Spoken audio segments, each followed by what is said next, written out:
Sports में sorry गाली दे दी। I hope कि आपके मम्मी पापा ये एपिसोड आपके साथ सुन रहे नहीं होंगे। बहुत दिल से बात करूंगा इस एपिसोड में क्योंकि स्पोर्ट्स मेरे दिल के बहुत ज़्यादा करीब है और मैं स्पोर्ट्स से मोटिवेशन विड्रॉ करता हूँ। इस एपिसोड को एंजॉय करने के लिए आपको स्पोर्ट्स के बारे में ज़्यादा कुछ जानना नहीं है, आपको सिर्फ मेरी स्टोरीज सुननी है। 10 स्पोर्ट्स वर्ल्ड की स्टोरीज जिसकी वजह से मुझे बहुत ज़्यादा मोटिवेशन मिली और जिनके लर्निंग्स को मैंने लाइफ में अप्लाई किया, मैंने करियर में अप्लाई किया।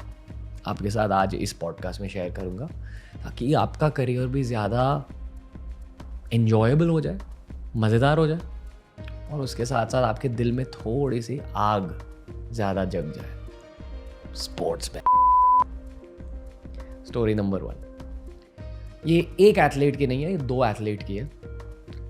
मैं इस पॉडकास्ट में मेनली 3 स्पोर्ट्स के बारे में बात करूंगा, क्रिकेट, बास्केटबॉल और फुटबॉल। क्रिकेट और बास्केटबॉल मेरे फेवरेट स्पोर्ट्स है, तो पहले बात करेंगे दोनों क्रिकेट और बास्केटबॉल के बारे में। पहला पॉइंट, विराट कोहली और कोबी ब्रायंट मेंटालिटी। विराट कोहली के बारे में तो सभी जानते हैं। उनके करियर की शुरुआत में किसी को नहीं लगा कि ये कुछ महान कर लेंगे। सभी को लगा कि हाँ, महान बैट्समैन बनेंगे, पर जितने महान विराट कोहली बने हैं किसी को पता नहीं था कि इतने महान बन जाएंगे। और उनकी महानता के पीछे सीक्रेट है मेहनत, हार्डवर्क। कोबी ब्रायंट को इस पॉइंट में क्यों इंक्लूड किया है? कोबी ब्रायंट का देहांत कुछ 1 साल पहले हुआ था, जनवरी 2020 में, हेलीकॉप्टर क्रैश में। उनकी पूरी लेगेसी आप 2 शब्दों में समाप्त कर सकते हो, माम्बा मेंटालिटी। आज के जितने भी युवा बास्केटबॉल स्टार्स हैं वो सभी कहते हैं कि यार मुझे माम्बा मेंटालिटी अप्लाई करनी है अपनी लाइफ में। माम्बा मेंटालिटी मतलब किलर इंस्टिंक्ट। जो भी काम कर रहे हो किलर इंस्टिंक्ट के साथ करो। हर काम को अपना 100% देना। अगर आप किसी चीज़ में इतने अच्छे नहीं हो तो उस चीज़ के लर्निंग में, उस प्रेपरेशन में, वो चीज़ सीखने में माम्बा मेंटालिटी लगा देना कि यार कुछ भी होगा मैं ये चीज़ तो सीख के रहूँगा। ये होती है mamba mentality. Strong mentality, preparation में भी, ट्रेनिंग में भी और ऑफकोर्स परफॉर्मेंस में भी। जब आप स्पोर्ट खेलने जा रहे हो, कोबी ब्रायंट मेंटालिटी, माम्बा मेंटालिटी के साथ खेलो। और माम्बा मेंटालिटी के एक रिप्रेजेंटेटिव है विराट कोहली। माम्बा मेंटालिटी का उदाहरण उनमें है। कोहली के बारे में मैं तो ज़्यादा बात नहीं करूँगा क्योंकि हम सभी को पता है कि विराट कोहली कैसे थे। जब वो युवा थे उनके दिमाग में बहुत ज़्यादा गुस्सा था और उस गुस्से को ही उन्होंने यूज़ करके मोटिवेशन में बदल दिया और उस मोटिवेशन को रिजल्ट्स में बदल दिया। और गुस्सा, मोटिवेशन, रिजल्ट्स के बीच में थी माम्बा मेंटालिटी। ये सीखो, किलर इंस्टिंक्ट। और ये सभी एथलीट्स में नहीं दिखाई देता है, ये चीज़ सिर्फ कुछ एथलीट्स में दिखाई देती है। कंसिस्टेंट इम्प्रूवमेंट कि ठीक है, अब मेरी एज ज़्यादा हो रही है, अब मैं नेक्स्ट लेवल तक जाऊँगा, जी जान लगाकर सीख लूँगा जो भी चाहिए। नेक्स्ट लेवल तक पहुँचने के लिए जितनी भी प्रिपरेशन चाहिए मैं जी जान लगाकर प्रिपेयर करूँगा। Mamba mentality. Point number 2, Hardik Pandya और केएल राहुल, जिनके दिमाग के अंदर आजकल माम्बा मेंटालिटी जग गई है। लोग उन पर मीम बनाते हैं, कहते कि वो देखो कॉफ़ी विद करण में क्या बोल दिया, करके आया, क्या करते, पार्टी करते हैं। ये भारतीय समाज की एक बुरी बात होती है। अगर किसी को सफलता प्राप्त हुई है तो अक्सर ना भारतीय समाज उस इंसान के फेलियर्स के लिए इंतज़ार करता है कि ये कब फेल हो जाएंगे, इन्हें कब हम नीचे खींच पाएंगे। केएल राहुल और हार्दिक पांड्या में हमेशा बहुत ज़्यादा पोटेंशियल था, परफॉर्मेंस भी देते थे।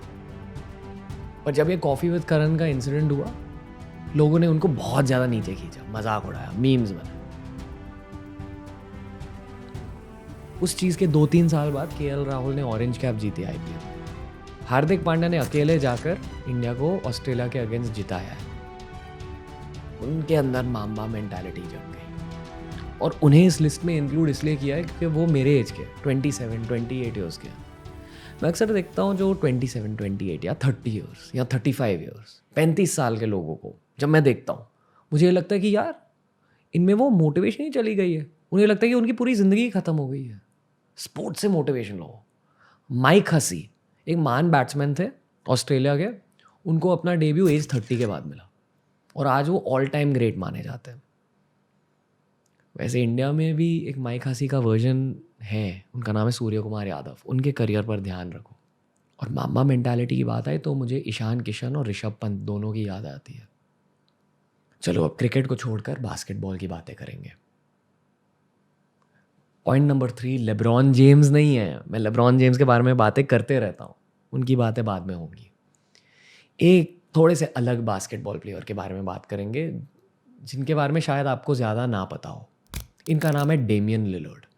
अगर मैं आपसे ये कहूँ कि यार कोई बास्केटबॉल टीम्स नेम कर दो, आप क्या कहोगे? LA Lakers, Boston sales tax, Miami heat. America में ना कुछ बड़े बड़े शहर हैं और उन बड़े शहरों के जो टीम्स होते हैं वही वर्ल्ड फेमस टीम्स बन जाती है। और अमेरिका में बहुत ज़्यादा छोटे शहर भी होते हैं और उनमें से एक छोटा शहर है पोर्टलैंड।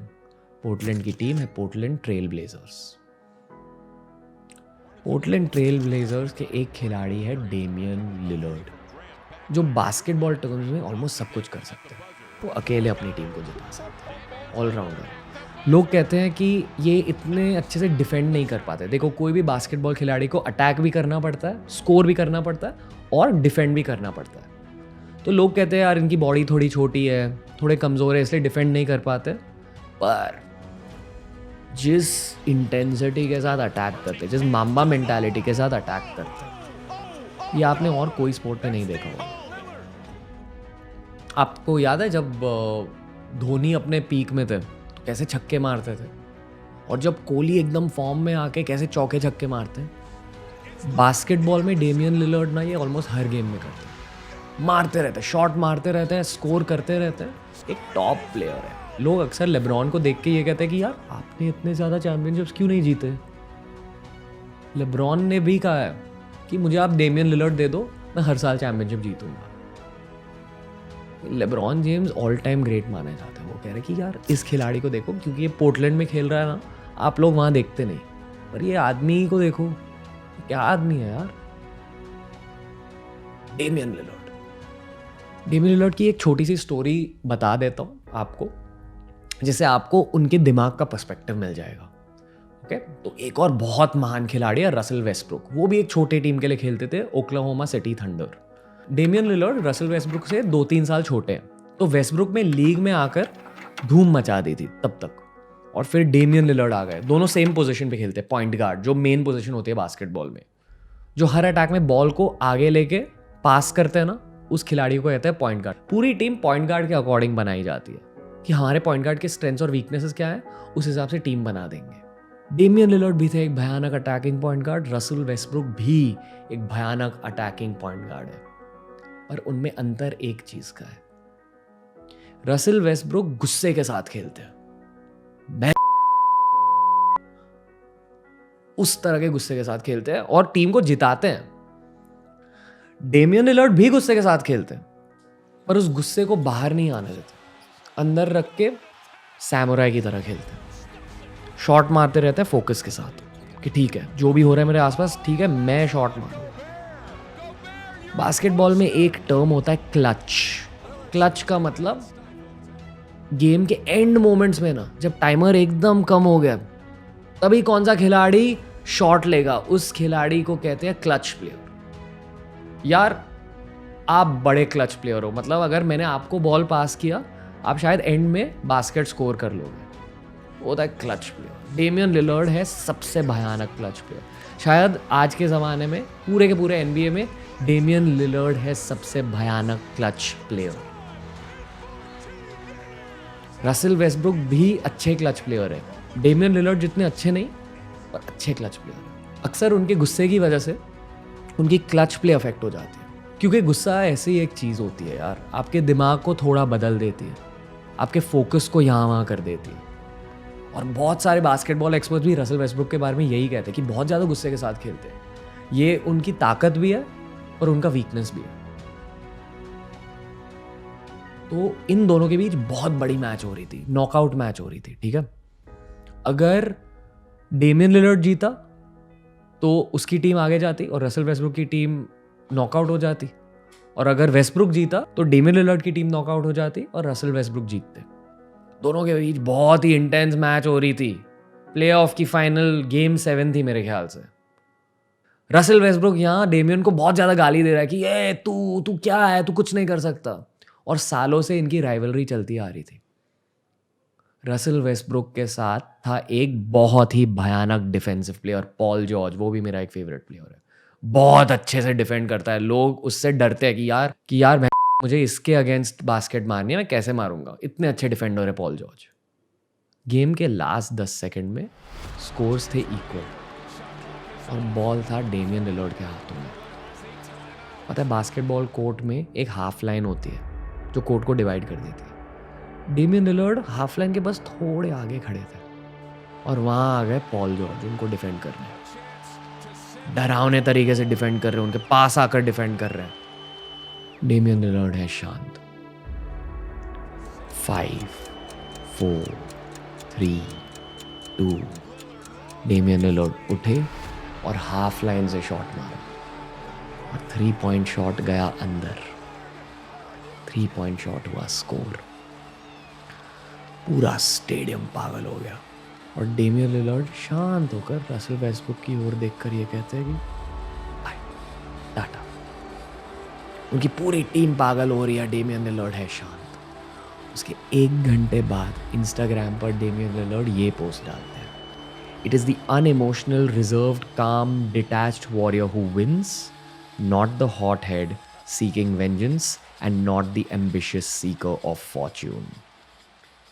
इसका मतलब है कि अगर आपको जीतना है बस मेहनत करते रहो, शांति से काम करो, प्रेपरेशन पर ध्यान दो, ट्रेनिंग पर ध्यान दो और गेम को इमोशंस के साथ मत खेलो। गेम के अंदर अपने जज्बात मत डालो, अपने करियर में अपने जज्बात मत डालो, अपने प्रोफेशनलिज्म में अपने जज्बात डालो, अपने प्रेपरेशन में जज्बात डालो, अपनी ट्रेनिंग में अपने जज्बात डालो, मेहनत में जज्बात डालो। ये ऑब्वियसली रसल वेस्टब्रुक के लिए उन्होंने लिखा था कि hot head seeking vengeance and not the ambitious Sikar of Fortune. गरम दिमाग वाला जिसको रिवेंज चाहिए, जिसको बदला चाहिए। यहाँ एक बंदा जिसको प्राइज चाहिए, गिफ्ट्स चाहिए, वो नहीं जीतता। शांति जीतती है एंड में। शांत दिमाग जीतता है एंड में। शांत दिमाग जीतता है एंड में।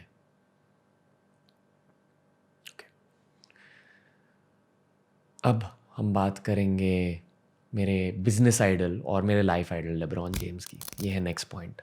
इनके बारे में इतना कुछ कहा है मैंने, इन पर एक अलग से पॉडकास्ट ही बना दूंगा, पर शॉर्ट में कह देता हूँ। देखो बास्केटबॉल एक ऐसा स्पोर्ट है जहाँ कोर्ट ही इतनी छोटी होती है। तो जिस तरह से एक एथलीट खेल रहा है, एक खिलाड़ी जिस तरह से अपनी गेम खेल रहा है ना, आपको ये पता चलता है कि ये इंसान शायद ऐसे सोचता होगा।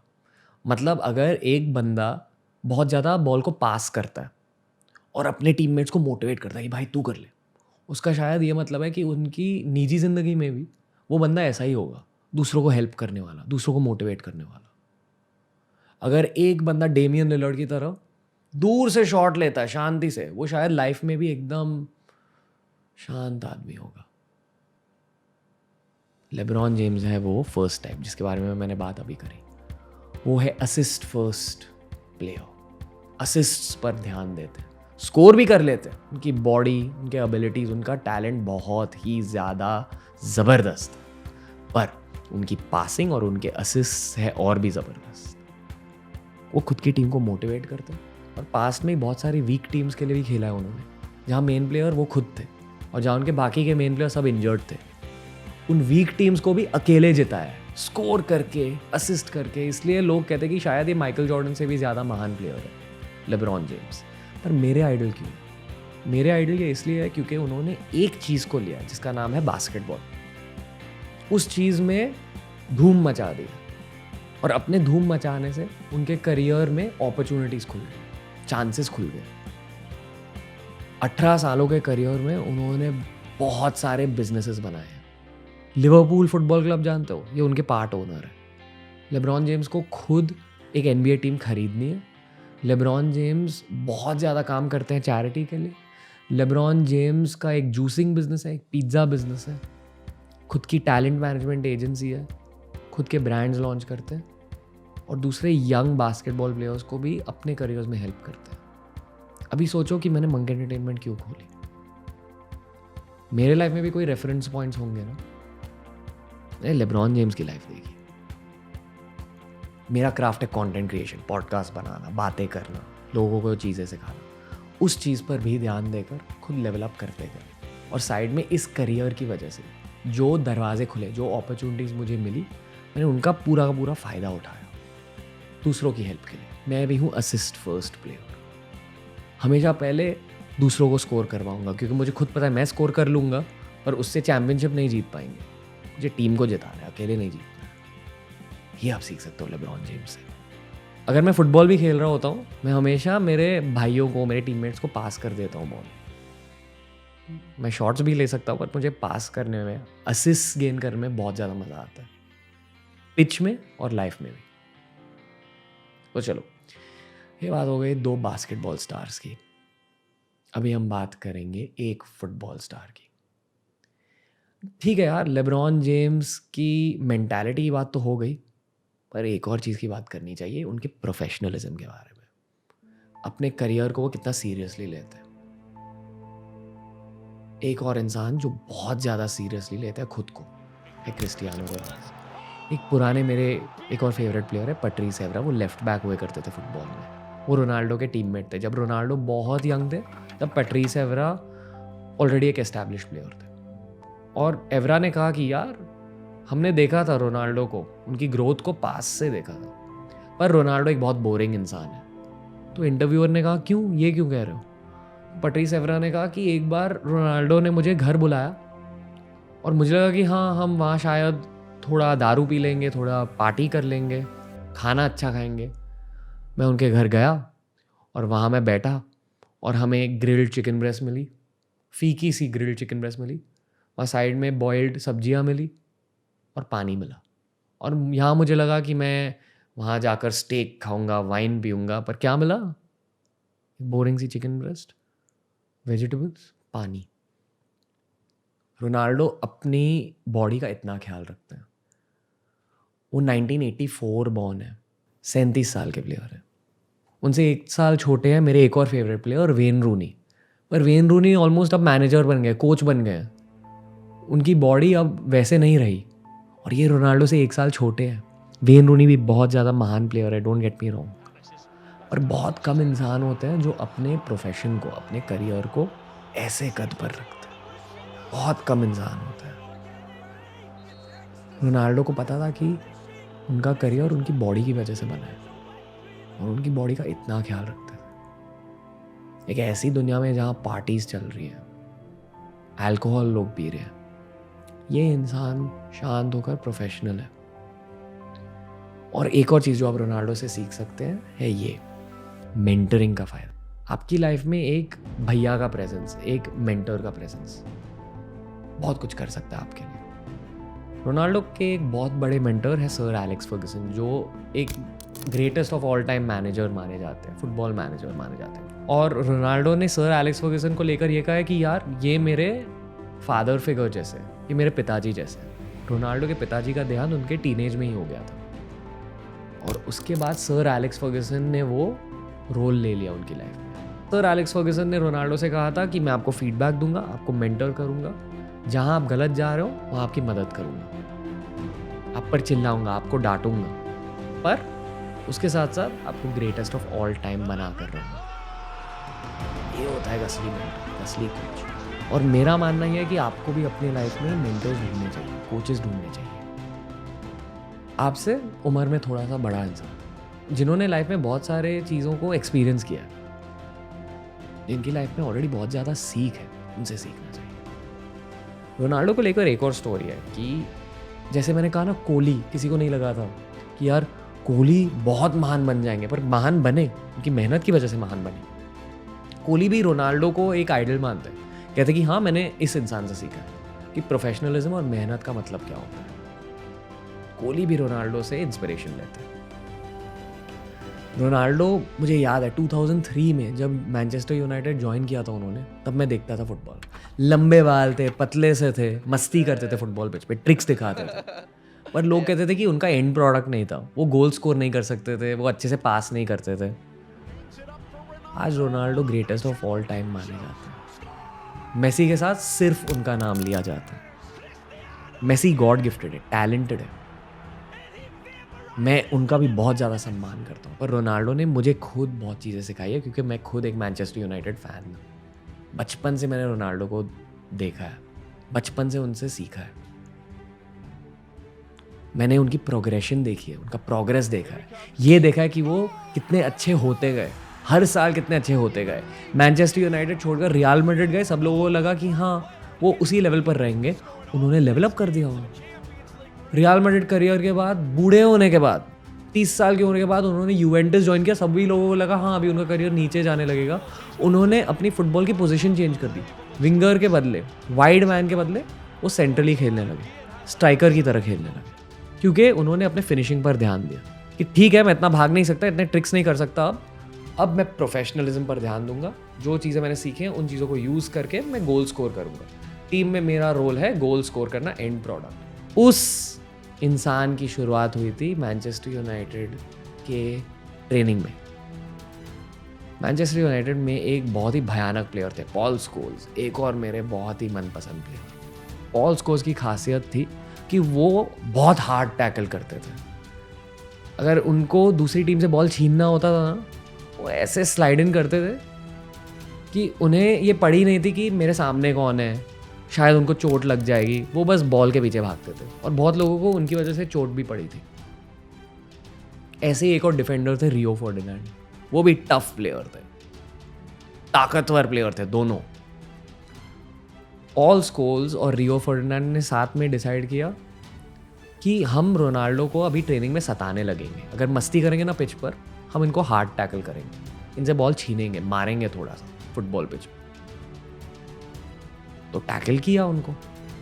रोनाल्डो ने झगड़ा नहीं किया, रोनाल्डो समझ गए कि उनके साथ क्या हो रहा है और प्रोफेशनली इस चीज़ को अप्रोच किया। ये समझा कि ये मेरे टीममेट्स हैं, ये मेरा भला चाहते हैं, इसलिए मुझे हार्ड टैकल कर रहे हैं। अपनी टीम के साथ भी मैं यही एग्जाम्पल यूज़ करता हूँ कि आप में रोनाल्डो है, पर उस रोनाल्डो को जगाने के लिए मैं आपको एक दिन हार्ड टैकल ज़रूर करूँगा। हार्ड टैकल्स लाइफ में बहुत ज़्यादा ज़रूरी होती है, और ये आपको सीखना चाहिए रोनाल्डो की स्टोरी से। मुझे पता है लंबा पॉडकास्ट हो रहा है, पर मुझे तो बहुत मज़ा आ रहा है। आई होप कि आपको भी मज़ा आता हो।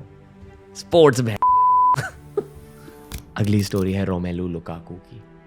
ये एक अफ्रीकन ओरिजिन के प्लेयर हैं जो बेल्जियम के लिए खेलते हैं।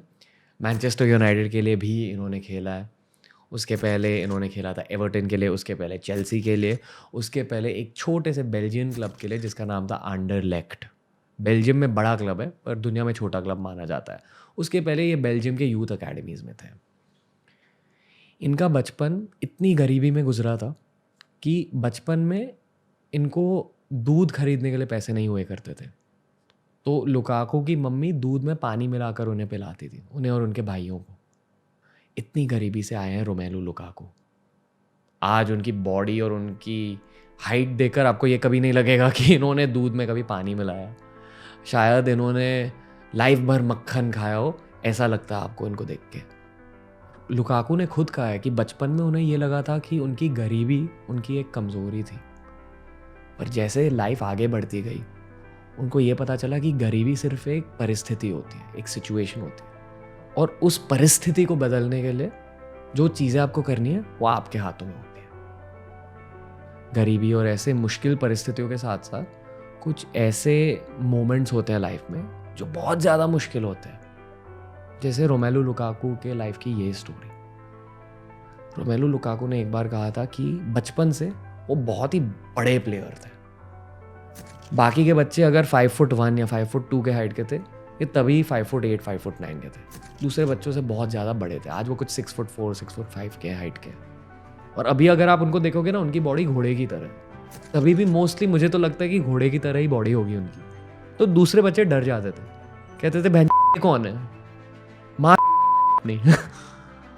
तो उन मैचेस में लुकाकू के माता पिता नहीं आते थे मैचेस पर, क्योंकि उन्हें बाहर जाकर पैसा कमाना था। और जो लोकल बेल्जियन बच्चे थे उनके माता पिता वो मैचेस देखने आते थे। और अक्सर रेफरीज को जाकर ये कहते थे कि यार ये हमारे बच्चों के एज का नहीं है, ये 10-11 साल का हो ही नहीं सकता, शायद 15 साल का बच्चा है, प्लीज़ इसे मत खेलने दो। फिर लुकाकू को एज प्रूफ देना पड़ता था कि भाई मैं सिर्फ 11 साल 12 साल का बच्चा हूँ, मैं क्या करूँ अगर भगवान ने ही मुझे ऐसे बनाया। और ये बहुत बार हुआ। लुकाकू ने कहा कि इन सब मोमेंट से उन्हें मोटिवेशन मिल जाती थी, कि पहले से ही वो बहुत गुस्से के साथ खेलते थे, खुद की गरीबी के बारे में जानते थे, पर जब ऐसे मोमेंट्स होने लगे उनके लाइफ में, उन्हें ये लगा कि हाँ यार अभी ना और भी ज़्यादा गुस्से के साथ खेलूंगा, अभी सच में तेरे बच्चे होगा मैं, ऐसे सोचते थे। सॉरी अगर मॉम डैड देख रहे हैं, माफ़ी चाहता हूँ, सॉरी। उसी आग के साथ रोमेलू लुकाकू का करियर आगे बढ़ा और आज वो एक वर्ल्ड के बेस्ट स्ट्राइकर माने जाते हैं। अभी इंटर मिलान के लिए खेलते हैं, शायद इटालियन लीग में सेकंड हाईएस्ट स्कोरर है।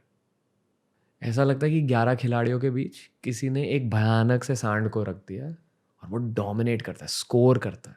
टैलेंट भी उनमें, सिर्फ ताकत नहीं है, ये मेहनत का कमाल होता है। तो ये हो गई हमारी ताकत की बात।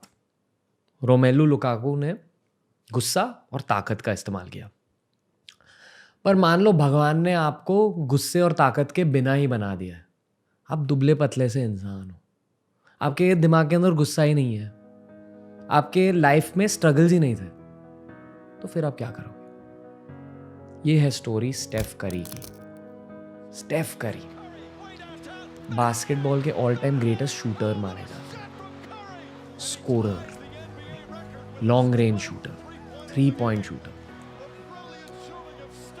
स्टेफ करी की बात मैंने करी है इंग्लिश पॉडकास्ट पर। स्टेफ करी लेब्रॉन के बाद सबसे बड़े बास्केटबॉल के ब्रांड माने जाते हैं आज के ज़माने में। चैंपियनशिप्स जीते हैं और पूरी की पूरी बास्केटबॉल की गेम को बदल दिया। स्टेफ के लीग में आने तक बास्केटबॉल मोस्टली खेला जाता था पेरीमीटर के अंदर, मतलब हर बास्केटबॉल प्लेयर बास्केट के पास जाकर शूट करता था, एटलीस्ट ये ट्राई करता था। और जो लॉन्ग रेंज शूटर्स हुए करते थे, जो 3 पॉइंट शूटर्स हुए करते थे, वो कम शॉट्स लेते थे। पूरी गेम ऐसी बनी हुई थी। और फिर आया स्टेफ करी, जिनके बॉडी में ताकत नहीं थी, जिनके दिमाग में गुस्सा नहीं था, जो रिलैक्स्ड इंसान थे। उनकी कोई खास स्किल नहीं थी सिवाय उनकी शूटिंग की स्किल। वो बस दूर से शॉट मार सकते थे और वो हमेशा जाता था बास्केट के अंदर। ये थी उनकी स्किल। उन्होंने सिर्फ ये स्किल को लेकर अपना पूरा करियर बनाया और फिर यही स्किल को लेकर अपनी सी टीम को चैंपियन टीम बना दी। वो टीम बहुत बेसिक सी टीम थी, ज़्यादा कुछ जीता नहीं था, पर अभी गोल्डन स्टेट वॉरियर्स माना जाता है बास्केटबॉल का एक बहुत ही बड़ा ब्रांड, और ये बना है स्टेफ करी के बदौलत। स्टेफ करी से हमें ये सीखने को मिलता है कि हर इंसान के पास होते हैं गिफ्ट्स। दूसरे लोगों की सफलता देखकर आपको हमेशा ये लगेगा कि चलो मैं अब ना उनके जैसा खेलने लगता हूँ ताकि मुझे भी सफलता मिल जाए, बिना ये देखे कि आपके अंदर भी यूनिक गिफ्ट्स हैं और उन्हीं यूनिक गिफ्ट्स का फायदा उठाकर आप पूरी गेम बदल सकते हो। स्टेफ करी ने अपने यूनिक गिफ्ट्स को जाना, ये जाना कि भगवान ने उनके हाथों में कौन सा तोहफा दिया है, उस तोहफे को अच्छे से स्कैन किया, तोहफे को अच्छे से देखा, खुद को जाना और ये कहा कि ठीक है ये है मेरा तोहफा। मैं शायद स्ट्रांग नहीं हूँ, मैं ज़्यादा हाई जंप नहीं कर सकता, मैं डंक नहीं कर सकता, मेरी पासिंग भी अच्छी है, पर मेरी शूटिंग है लाजवाब। मैं इस शूटिंग पर बहुत ज़्यादा काम करूँगा। तो क्या होगा अगर बास्केटबॉल की दुनिया ज़्यादा 3 पॉइंट शॉट्स नहीं लेती है? मैं लूँगा, खुद में बिलीफ रखकर मैं लूँगा शॉट्स, पूरी गेम को बदलूँगा। उनके लीग में आने के बाद लेब्रॉन जेम्स ने भी अपने 3 पॉइंट शॉट पर काम किया, क्योंकि लेब्रॉन जेम्स को पता चला कोई तो बच्चा आया है जिसकी वजह से पूरी गेम बदल रही है। अब अगर मुझे भी टॉप प्लेयर रहना है तो मुझे लेवल अप करना पड़ेगा। यह है स्टेफ करी का कमाल। विराट कोहली की तरह लोगों को इनमें भी ज़्यादा कुछ नहीं दिखा। लोगों को लगा कि हाँ ये अच्छे प्लेयर बन के रहेंगे, किसी को नहीं लगा कि ये लेजेंडरी प्लेयर बनेंगे। ये लेजेंडरी प्लेयर बने हैं। ये एनबीए के best shooter of all time माने जाते हैं। मैं ये नहीं कहूँगा कि स्टेफ करी में माम्बा मेंटालिटी है, क्योंकि माम्बा मेंटालिटी थोड़ी इंटेंसिटी के साथ आती है, पर स्टेफ करी के अंदर I would say smart thinking है। लोग कहते हैं ना smart work over hard work, ये स्टेफ करी के अंदर है। उनको लगा कि हाँ ठीक है, तोहफे के साथ बहुत कुछ कर सकता हूँ। खुद को जानो, खुद के साथ स्मार्ट वर्क कीजिए, खुद को एनालाइज कीजिए, खुद के तोहफे के बारे में जानो, आपकी गिफ्ट्स क्या है, खुद से ये पूछो, और कोई ना कोई रोड, कोई ना कोई पास निकल कर आएगा आपकी सफलता के लिए। अगला पॉइंट, मेरे क्रिकेट के ऑल टाइम फेवरेट खिलाड़ी युवराज सिंह। क्या ही बताऊं युवराज सिंह के बारे में। 2011 वर्ल्ड कप में हम सब जानते हैं कि उन्होंने क्या क्या किया। आई वोंट से कि अकेले टीम को जिताया, पर मैन ऑफ द सीरीज बने थे 2011 वर्ल्ड कप के। इंडिया ने सिर्फ 2 ओडीआई वर्ल्ड कप जीते हैं। एक जिताया कपिल देव ने, दूसरा जिताया एमएस धोनी के टीम ने, जिसमें स्टार प्लेयर थे युवराज सिंह। 2-3 की मैचेस, वो ऑस्ट्रेलिया की मैच, आई थिंक उसके पहले एक वेस्ट इंडीज़ की मैच थी। बहुत सारे मैचेस उनके ऑलराउंड प्ले से इंडिया ने जीती। पर आपको इस चीज़ पर भी ध्यान देना चाहिए कि उस वर्ल्ड कप के पहले Yuvraj Singh was very out of form. उनका फॉर्म एकदम ख़त्म हो गया था और उनके अंदर बहुत सेल्फ डाउट घुस गया था। उस पॉइंट तक उनका करियर सफल था, वो इंडिया के एक मेन प्लेयर माने जाते थे। 6 छक्के मारे थे युवराज सिंह ने एक ज़माने में। 2007 से 2011 तक उनका करियर थोड़ा नीचे चलने लगा। हर इंसान के करियर में ये अप्स एंड डाउन होते रहते हैं, और ये चीज़ हम सीख सकते हैं स्पोर्ट्स की दुनिया से, कि स्पोर्ट्स की दुनिया में आप विराट कोहली हो सकते हो, आप लेब्रॉन जेम्स हो सकते हो, आप मेरे मनपसंद यूवी हो सकते हो। आपकी लाइफ में भी अप्स एंड डाउन्स होंगे। उनके डाउन फेज में, उनके लो पीरियड में युवराज सिंह गए सचिन तेंदुलकर के पास और उनको ये बोला कि मैं क्या करूं, मुझे पता नहीं, मुझे बहुत सेल्फ डाउट आ रहा है। सचिन तेंदुलकर ने उनसे कहा कि यूवी, आप एक क्वालिटी प्लेयर हो, आप एक सुपरस्टार प्लेयर हो, और जब टाइम आएगा, जब बहुत ज़्यादा ज़रूरी मैच में परफॉर्मेंस का टाइम आएगा, तब आप परफॉर्मेंस दोगे। और यही हुआ युवराज सिंह के लाइफ में। खुद के सेल्फ डाउट को थोड़ा साइड में करके दोस्तों से, मेंटर से, कोचेस से बातें करते रहो अपने करियर के बारे में। आपको खुद पर बहुत शक होगा लाइफ में, पर दूसरों के साथ वो शक थोड़ा शेयर कीजिए। अक्सर ना हर इंसान को लगता है कि यार मैं बहुत कम कर रहा हूँ, लाइफ में बहुत स्लो जा रहा हूँ, पर उन्हें ये नहीं पता कि आउटसाइड पर्सपेक्टिव भी मैटर करता है। जो लोग आपके आसपास हैं उनकी राय लिया करो। अगर आप सच में स्लो जा रहे हो ना, वो लोग आपको सामने से कह देंगे कि भाई तू स्लो जा रहा है, प्लीज़ फास्ट चलने लग। हम बाकी के सब फास्ट चल रहे, भाई आ जा। आपकी टीम ना आपको हमेशा साथ में लेके जाएगी। यार इतने सारे बिजनेसेस खोलने के बाद, इतना सब कुछ करने के बाद, मुझे आज भी लगता है कि मैं बहुत लूज़र टाइप इंसान हूँ। मुझे आज भी लगता है कि मैं मेहनत नहीं करता, और मैं अक्सर मेरे टीम के प्लेयर्स से पूछता हूँ कि भाई मेहनत करी ना आज, हमने काम किया ना आज, क्योंकि मेरे दिमाग के अंदर भी सेल्फ डाउट होता है। ये मेरी लाइफ की एक असलियत है और ये हर इंसान के साथ होता है। स्पेशली अगर आपके गोल्स बहुत ज़्यादा बड़े हैं, अगर आपके सपने बहुत ही ज़्यादा इम्पॉसिबल साउंड करते हैं, तो आपको हमेशा लगेगा कि आप और भी ज़्यादा मेहनत कर सकते हो। उन मोमेंट्स में हर युवराज सिंह को अपने लाइफ के सचिन तेंदुलकर से बात करना चाहिए। इस लिस्ट में सचिन तेंदुलकर इसलिए शामिल नहीं है क्योंकि वो तो भगवान है। I can't include him in this, genuinely. Yuvraj Singh, एक और चीज़ याद रखो, 2011 के सेमीफाइनल में उनको कैंसर का सामना करना पड़ा। हाल ही में मैंने एक क्रिकेट पेज पर एक मीम देखा। वो पता है, कोई रणबीर कपूर की मूवी थी जहाँ ऐसे धूमधाम से एक पार्टी चल रही है और रणबीर कपूर वहाँ मुड़ के शांति से बाहर चलने लगते हैं, और उस मीम का कैप्शन था, Yuvraj Singh after India won the 2011 world cup knowing that he has cancer. और ये असलियत है, युवराज सिंह को पता था जब वो क्वार्टर फाइनल सेमीफाइनल फाइनल खेल रहे थे, अब उनको पता था कि उनको कैंसर है। फिर भी शांति से प्रोफेशनली उन्होंने गेम खेली, परफॉर्मेंस दी, खुद को बैक किया और अकेले टीम को जिताया, ऑफ कोर्स धोनी के साथ। इंडिया को युवराज सिंह की इस देन को याद रखना चाहिए और उनसे इंस्पिरेशन लेनी चाहिए। ये शेर दिल वाली मेंटालिटी आपको अपने दिल में लानी चाहिए। Trust yourself, back yourself. आपकी टीम आपको आगे खींच लेगी। और अगर अभी के लिए आपकी टीम नहीं बनी आपके आसपास, तो बनाओ, क्योंकि टीम होने का ये एक फ़ायदा होता है, हर बंदा एक दूसरे को आगे खींच सकता है। Peoples energies rub off each other. अगर आपकी एनर्जी बहुत ज़्यादा इंटेंस है, आपकी टीम भी इंटेंस बन जाएगी। जैसे हमारी नेक्स्ट स्टोरी में माइकल जॉर्डन, ये बास्केटबॉल के सचिन तेंदुलकर माने जाते हैं। माइकल जॉर्डन ने क्या किया था अपने करियर में? माइकल जॉर्डन ने सिर्फ खुद को माम्बा मेंटालिटी के थ्रू, ये कोबी ब्रायंट से पहले आए थे और कोबी ब्रायंट इनको आइडल मानते हैं, पर खुद की माम्बा मेंटालिटी के थ्रू, खुद के लर्निंग प्रोसेस और हार्डवर्क के थ्रू बहुत ज़्यादा इम्प्रूव किया।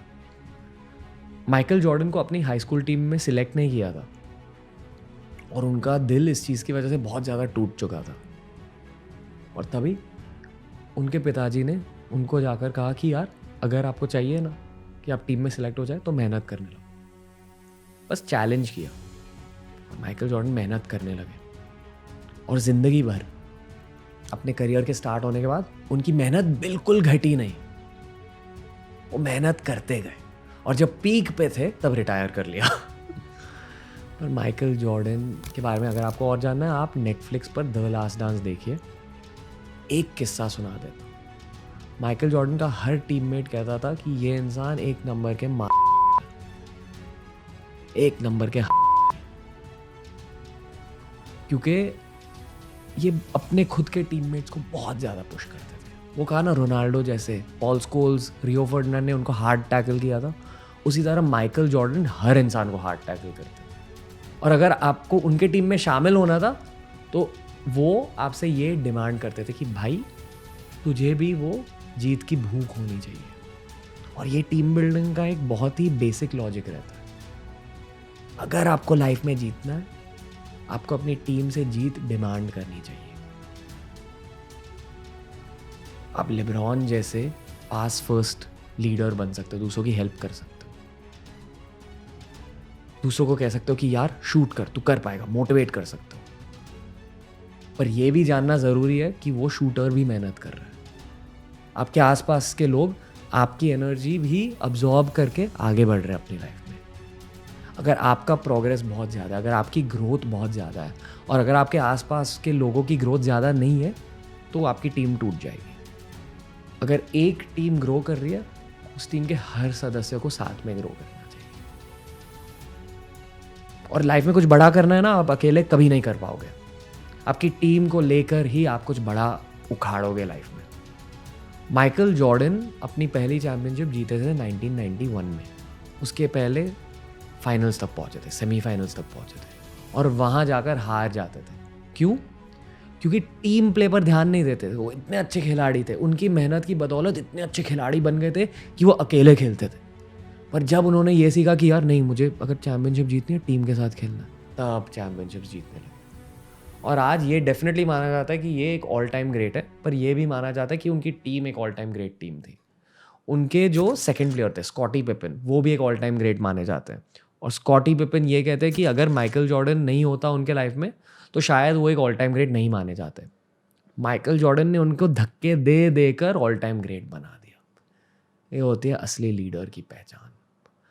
और अगर लीडरशिप की बात हो रही है, तो MS धोनी की बात कैसे नहीं हो सकती। यह है वो फाइनल स्पोर्ट स्टोरी जिसने मेरी लाइफ में बहुत ज़्यादा इम्पैक्ट किया। लेट सुशांत सिंह राजपूत की जो मूवी आई थी MS धोनी के बारे में, उसमें एक सीन है जहां धोनी 2003 में इंडिया को वर्ल्ड कप में खेलते हुए देख रहे हैं और ये सोचे कि यार मैं सिलेक्ट क्यों नहीं हुआ। धोनी का डेब्यू हुआ था 2004 में। 2003 में धोनी थे 22 साल के और उन्हें ये लगा था कि यार मेरा चांस अब चला गया, मुझे डेब्यू नहीं मिला। और शांति से काम करते गए, इंडिया डेब्यू मिला। इंडिया डेब्यू मिलने के बाद भी मुझे लगता है 4-5 मैचेस में उन्होंने ज़्यादा कुछ नहीं किया। फिर से उनके पास एक अच्छे मेंटर होने के कारण, उनके पास एक अच्छे कैप्टन होने के कारण उनका करियर थोड़ा एक्सटेंड हो गया, उनको सेल्फ बिलीफ मिल गई। उनके जान में जान आ गई सौरव गांगुली की वजह से। वो भी मेरे एक मनपसंद प्लेयर है। सौरव गांगुली की कैप्टनसी के बारे में आपको पढ़ना चाहिए। अगर आपको लीडरशिप के बारे में जानना है तो सौरव गांगुली की ऑटोबायोग्राफी पढ़ो। धोनी ने अपने चौथे या 5वें मैच में ज़्यादा स्कोर किया था, ये मुझे याद है। 148 बनाया था, उसके बाद एक 184 बनाया, और फिर धोनी बिकेम धोनी। पर उनकी असली लेगेसी उनके छक्के और उनके रन्स की वजह से नहीं बनी है, उनकी कैप्टनसी की वजह से बनी है। इतने सालों के बाद वर्ल्ड कप इन्होंने जिताया। 28 सालों के बाद उन्होंने इंडिया को ओडीआई वर्ल्ड कप जिताया। वो इंडिया के सबसे सफल कैप्टन बने। हर ट्रॉफी जीती धोनी ने, सीएसके को जिताया। धोनी को अगर आप कभी स्कैन करोगे ना तो आपको ये पता चलेगा कि इनके 2 सबसे बड़े स्ट्रेंथ्स हैं। एक, उनका शांत नेचर, डेमियन लिलर्ड की तरह। ये कोई भी सिचुएशन में प्रेशर नहीं लेता, शांति से काम करते हैं, शांति से ठंडे दिमाग के साथ सोचते हैं। इस ठंडे दिमाग की वजह से इनके एनालिटिकल स्किल्स, एक सिचुएशन में, एक स्थिति में हर एंगल से उस स्थिति को देखना। लोग कहते हैं ना आन्वेक्षिकी, किसी चीज़ को देखकर ये सोचना कि यार मैं इस चीज़ को अगर ऐसे बदलूंगा तो फिर क्या होगा। Experimental thought, analytical thinking. ये कैमरा को देखकर ये सोचना कि यार इसकी लेंस ऐसे क्यों है, अगर मैं ऐसी लेंस बना दूँ तो इसका रिजल्ट क्या होगा। किसी भी चीज़ को ब्रेक डाउन करना, वो होती है आन्वेक्षिकी। और आप अपने दिमाग में आन्वेक्षिकी तब लाओगे जब आपका दिमाग शांत होगा। शांति थी धोनी की सबसे बड़ी ताकत, और उनकी दूसरी सबसे बड़ी ताकत थी पीपल स्किल्स। ड्वेन ब्रावो, उनके सीएसके के एक टीममेट जिन्होंने रणवीर शो पर अपीयरेंस किया है, उन्होंने भी मुझसे ये कहा था कि उनके सबसे फेवरेट कैप्टन थे MS धोनी। जब विराट कोहली को लिमिटेड ओवर्स कैप्टनसी मिली तब उन्होंने कहा you will always be my captain to MS Dhoni. और अगर आप MS धोनी के इंटरव्यू स्टडी करोगे, उनको स्टडी करोगे, आपको ये पता चलेगा कि उनके कम्युनिकेशन स्किल्स और उनके पीपल स्किल्स, मैन मैनेजमेंट, लोगों को संभालते कैसे, लोगों को लीड कैसे करते हैं, कैप्टन कैसे बनते हैं, ये जानते थे MS धोनी। हर खिलाड़ी को मोटिवेट कब करना है और किस खिलाड़ी को कब डांटना है, ये जानते थे धोनी। किस खिलाड़ी को किस तरीके से समझाना है। हर इंसान की भाषा अलग होती है, उस इंसान की भाषा समझकर उनके भाषा में समझाना, ये थी MS धोनी की खासियत। शांत दिमाग, जिसके साथ साथ उनको मिली आन्वेक्षिकी, और उसके साथ साथ पीपल मैनेजमेंट। जो भी आपको लाइफ में करना है, आपको लाइफ में कोई ऐसे मोड पर डेफिनेटली लीडरशिप करनी पड़ेगी, कैप्टनसी सीखनी होगी। जितना जल्दी आप कैप्टनसी सीखोगे लाइफ में, लीडरशिप सीखोगे लाइफ में, उतनी ज़्यादा आसान आपकी लाइफ हो जाएगी। क्योंकि आप टीम के थ्रू चट्टानों को भी तोड़ सकते हो, अकेले आप कुछ नहीं कर पाओगे। स्पोर्ट्स से डेफिनेटली आप इंडिविजुअल मोटिवेशन ले सकते हो। जब आप टेनिस देखते हो या कोई भी सोलो स्पोर्ट देखते हो, वहाँ से भी मोटिवेशन है, वो भी बहुत ही ज़बरदस्त स्पोर्ट्स होता है। और टीम स्पोर्ट्स अलग ही होता है। ये था द रणवीर शो हिंदी का स्पोर्ट्स स्पेशल। अगर आपको अच्छा लगा, ये वीडियो अपने दोस्तों के साथ शेयर कीजिए, इस पॉडकास्ट को अपने दोस्तों के साथ शेयर कीजिए। और ये भी जानो कि ऐसे बहुत सारे सोलो पॉडकास्ट हमने निकाले, बहुत सारे सोलो पॉडकास्ट हम रिलीज़ करते जाएंगे।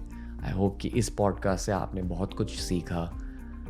हमें फॉलो कीजिए इंस्टा पर, हमें फॉलो कीजिए ट्विटर पर, Instagram Beer Biceps for English, Instagram Ranveer Allahbadia for Hindi, और ट्विटर पर बियर बाइसेप्स गाय। नमस्ते, गुड लक, मोटिवेटेड रहो। एंड में बस यही कहूँगा, स्पोर्ट